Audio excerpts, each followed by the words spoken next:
I'm Daniel and I'm from St Mary's in Newcastle. Daniel, I probably should have sat you on the end for symmetry purposes, shouldn't I really? But, Daniel, your story I think is really interesting. Do you want to just talk to the people here a little bit about what you've been doing at St Joseph's in Elsick? So I volunteer at St Joseph's Care Home in Elsick, primarily with people who suffer from dementia. So I help them with their basic care needs, so feeding and just generally having conversations with them. And it presents its own challenges, but it's something that I've found I get a lot out of, as well as giving a lot. Was that something is it a tough thing to do? Did you find it hard? Well, the nature of dementia means that people can vary from week to week. You never really know what you're gonna find when you arrive, so it's all about just trying to communicate really well and just getting to know the people so that hopefully they do end up remembering you.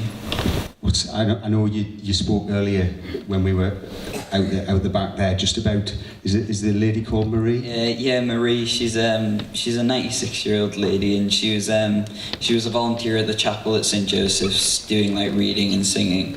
And unfortunately, she now suffers from dementia, but she still has a really strong connection with her faith. She loves talking to me about how being a Catholic really helped shape her life and give her direction. And that's sort of something that's really nice, that she's sort of, despite her disease, she's still managed to hold on to something that she thinks is really important. Thanks, Daniel. I have to say, guys, I was just blown away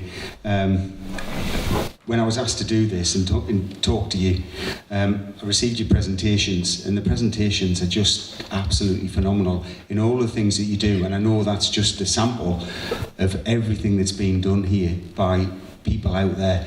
You were just the ones that were brave enough to come here and talk about it, but I know your experience is the kind of experience that people have had out there. So I just really got one last question to say to you. What would you say to some young people if they're thinking about doing the JP2 award? What would you say to them?